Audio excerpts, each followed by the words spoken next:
Hello there, my name is Jordan Leroy Hansen, also known as Ladev, and after completing the lethal ween of puzzles, having Electra Stormsurge as the final boss, I kind of made a promise to myself that I'm going to try to make a deck around her, especially with how many puns she made during that ween. Oi, so many puns. But anyway, I decided to try to brew around her for this next design around a card challenge. Now, Electra Stormsurge is a 3-mana free elemental that has a battle cry that's very significant. Your net spell this turn casts twice. So, I decided to take this angle and do it in a really peculiar deck design.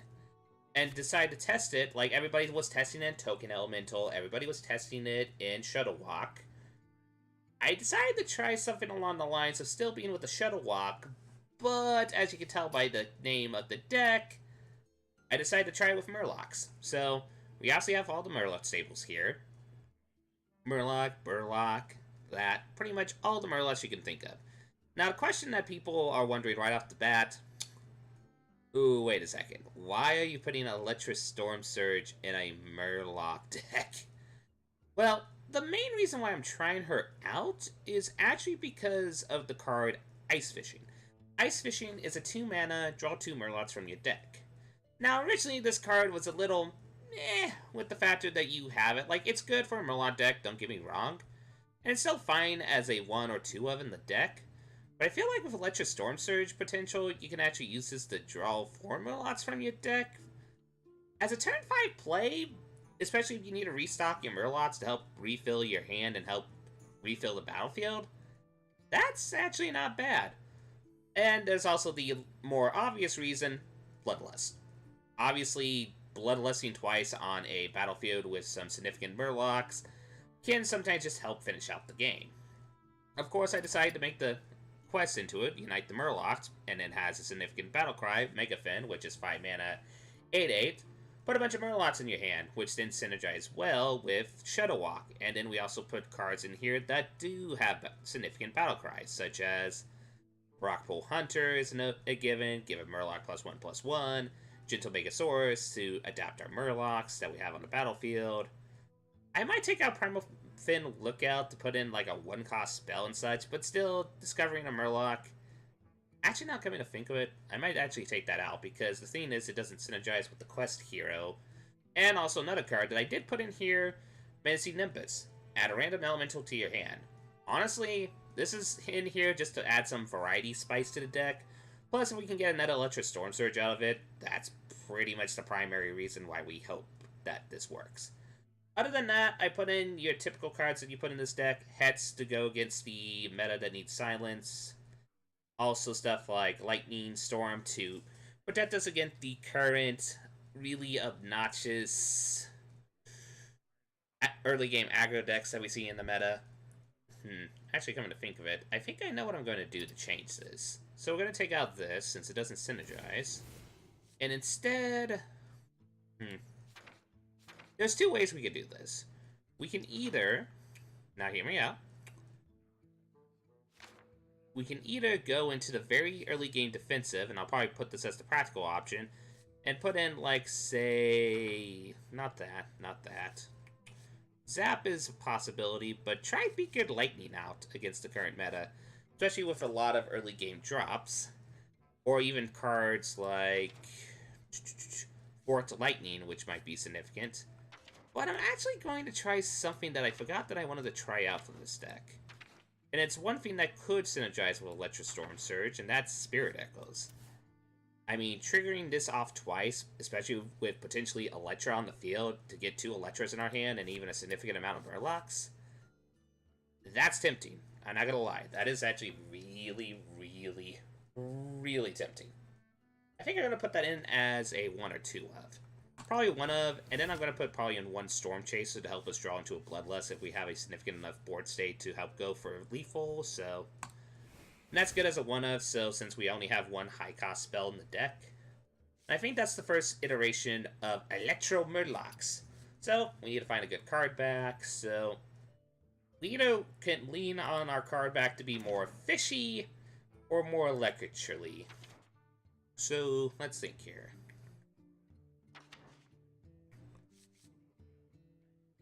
Yeah, let's be frank, that's the card back. Since we're definitely fishing with Murlocs. So, let's go and try out on rank 14 an Electra and Murloc deck.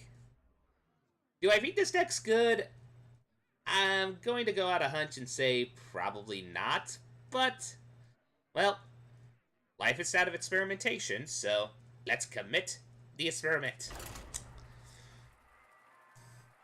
At least I'll have fun with it, since I do like Murloc decks, so. And also another argument is I could actually maybe make this into a wild deck, because there's a lot more beneficial Murloc-based spells, like Everything is Awesome. If I think the Shaman variation of it, that copying twice would be really, really good, actually. No, potentially make that into a wild deck. Or try this in wild sometime. Probably not for this video, but I don't really want to reveal.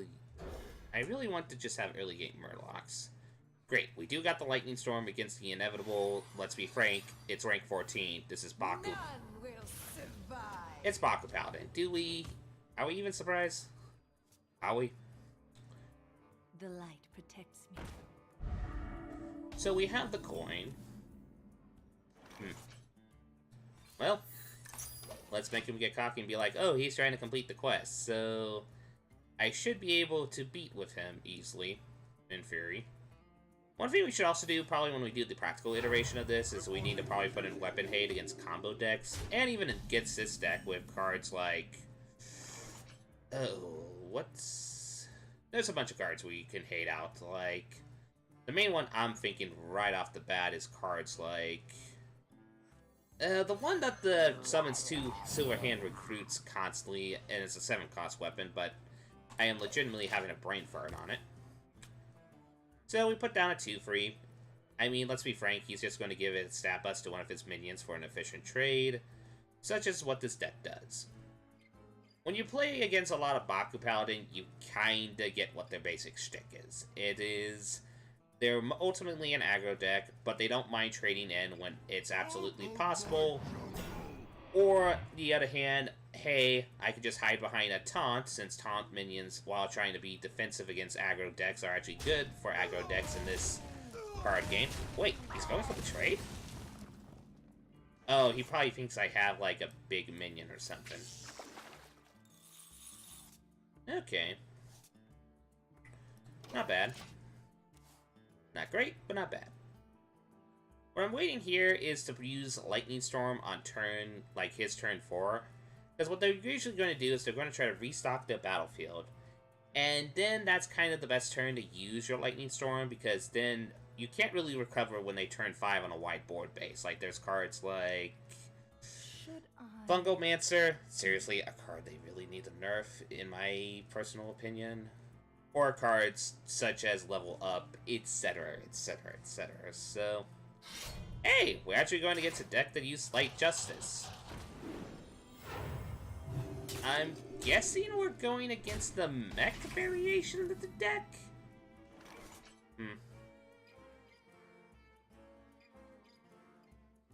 Okay, we got choices here.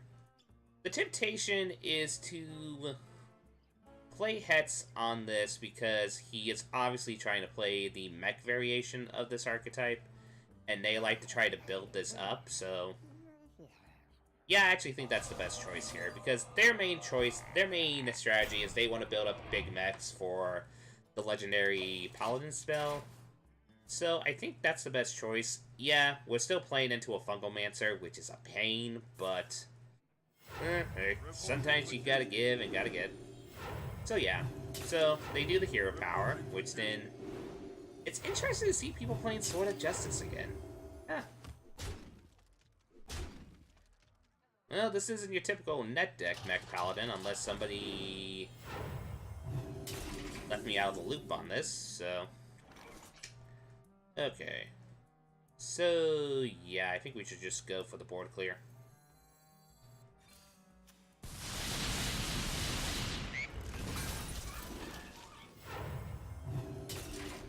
That way, even that's actually a nice synergy there. And I think what I'm going to do is just play this guy out. If he wants to trade into it, he can trade into it, but it's not going to be the end of the world if he doesn't. If he does, annoying, but still not end of the world. Converting stored energy. Yeah, he's definitely the mech variation of this deck archetype.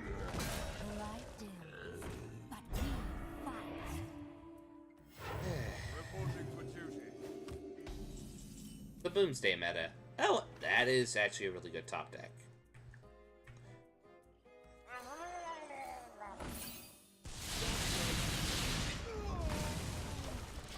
And now he's scared because he wants to probably play a weapon to trade into that. Let's be realistic here. He's probably going to play the... what is that? The 7 mana. I always forget the name of weapons in this game. He'll probably play that, or he might play Lost in the Jungle. Probably a second. Nah, just... that makes sense. Build up his board base. Okay, I think this is the one where we have to potentially... I'm gonna play... oh no. Do I just play Stormchaser? Yeah, I think I just play Stormchaser. Which I do have to admit, playing against him in the Puzzle Ween, he actually has some really cute dialogue, so... I think I will play this out, though, because we're just trying to complete the quest, but it's also good as a fishing target.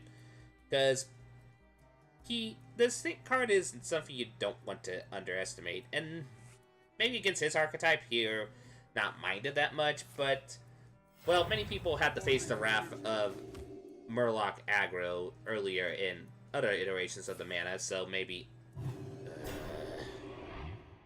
okay.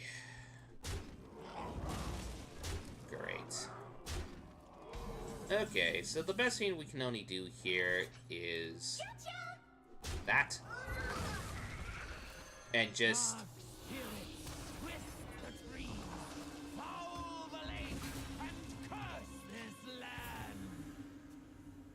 okay, so here's what we gotta do. We got Ghostlight Angler, right? So, best thing to do is Ghostlight Angler into Healing Rain or something like that. Or Ghostlight Angler into a board wipe of any sort, which we are going to need now. Boy, if there is a class that's going on the nerf train once the new nerf patch happens.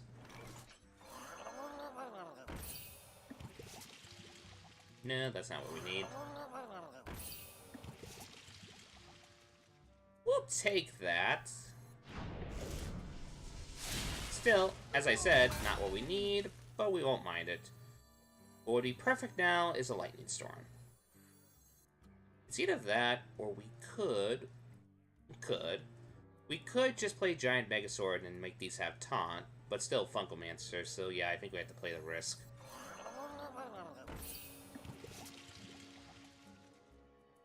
Not a Lightning Storm, but I will take it, as the old saying goes. Job's done. So, okay, we made ourselves survive in theory for a turn. Keyword is in theory. So, we gotta know that he has 2 taunt minions he discovered in his hand and whatever he drew. That's what he has in his hand. And of course, the card that they think that really needs a nerf. Oh dear sweet, I think that card needs a nerf. And that's why. I was able to still build a board state, but hey, thanks to Funkomancer, he is able to get through the taunts because he built it up with its early board state and go for the kill. Yeah. If there's a card that needs to be targeted, in my personal opinion, it's Funkomancer. It is straight up, absolutely 100% Funkomancer. I mean, I'll put it like this. I would say, jokingly, the quest, or not quest, the hero power is for Paladin probably should be nerfed, but let's be frank, they want to still keep with that gimmick for people to play with. So I feel like either making that even is probably the best compromise, but the problem is that didn't give Eve. Actually, I think they just need to go full on nerf that card and either make it still odd but have less board state effect, or make it even cost and less board state effects. It's just... I don't know. I have a grudge against that card. Maybe it's just... as counterintuitive as this sounds, we do have to put a volcano in here. But what do we cut out?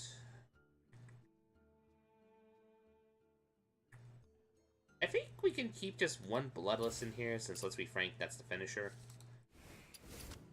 We can put that in. Spirit Echoes, we haven't really seen go off yet. We do need to keep in the Lightning Storms. I do think the Menacing Nimbus is kind of not really great against the current meta. At least if we're not going into a quote-unquote deck that requires it. I think we just have to have 2 Volcanoes, and then just a second Storm Chaser to draw into the board wipe. That's probably the best thing we have to do. We might also need just some more early game stuff, like...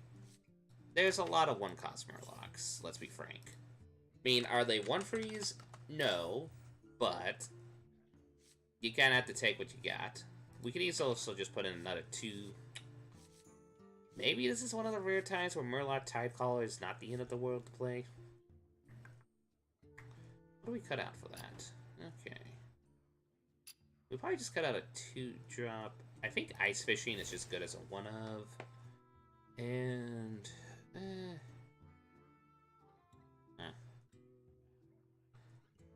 the tweaking phase, where it gets really, really tricky. I'll try with 1 less Nightmare Amalgam, but I do actually like Nightmare Amalgam in this deck, but... Actually, hang on a minute. Maybe going into 2-drops is not the approach we should go for. Maybe we should go into the Defender of Argus sub-strategy, because that does provide us, if we can get an early enough board state, pretty significant advantage. We could also go into Stonehill Defender that and just pretty much... Actually, you could make an argument that Stonehill Defender is the better option here, because we can get a consistent taunt to play on turn 4 and such. Defender of Argus is good if we have the board state, which, yeah, we have things that can give us the board state, but... yeah, I think Stonehill Defender is kind of the automatic include. Even though Defender of Argus, with Shadowlock synergies with cards like Murlocs, can potentially be very silly. I might just put that in the silly iteration, but for now, let us go try this next iteration of the deck. Or as I think I'm going to nickname this deck, the way I'm going to lose stars on rank 14. But who knows? Let's give this a shot.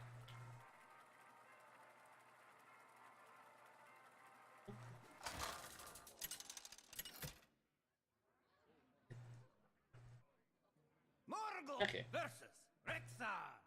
Okay, so this could be a ton of archetypes. This could be Recruit Hunter, Secret Hunter.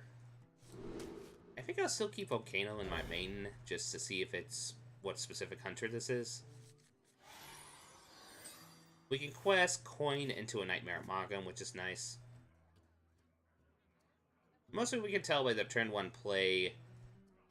Okay, so this is Eater. So this could be a variety of things.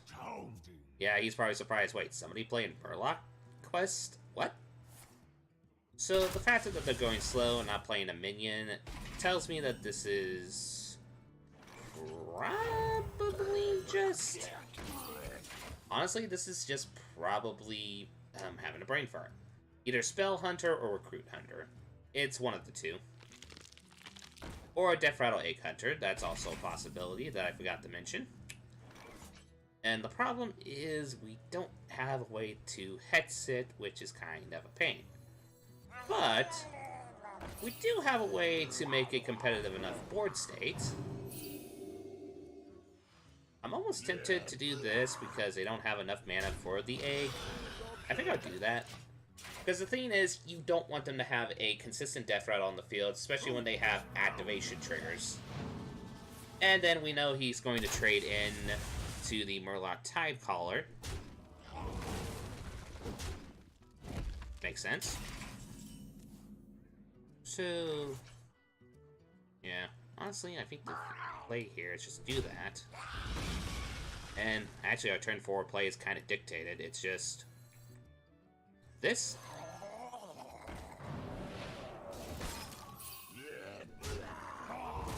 And the choice of, do we give this the buff or do we give this the buff? Maybe we give this the buff. There we go.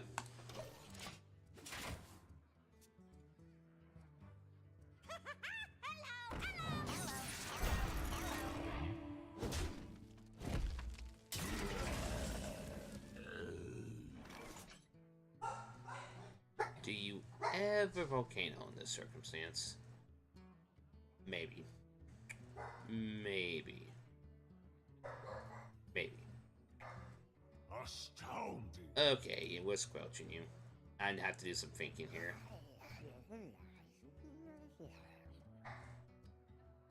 Should we just hex one of these? No, I think the play here is to play Volcano. Oh yeah, and that's one way why our deck's not as efficient. It's because we are not playing Giggling Inventor. Jokingly, of course, but still. Still. Here. You are not triggering off your death rattles. You are not.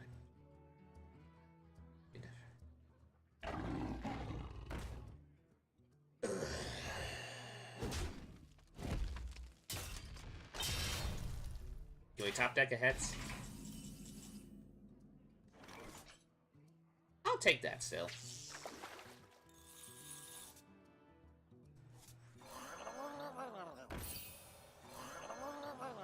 Job done.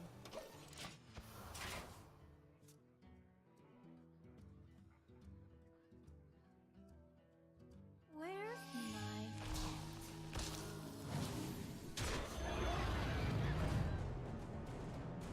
Yep. You can tell it's the past the second week of the meta. Gee, I wonder how I can tell. Salt withstanding.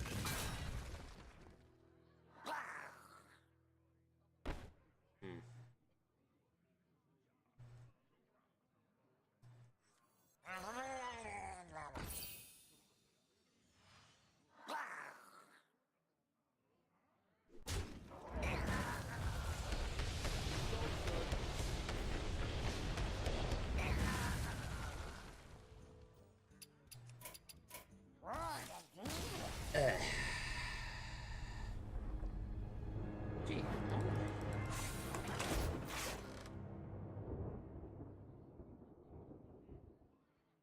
Well, on the bright side, at least we're completing our quest.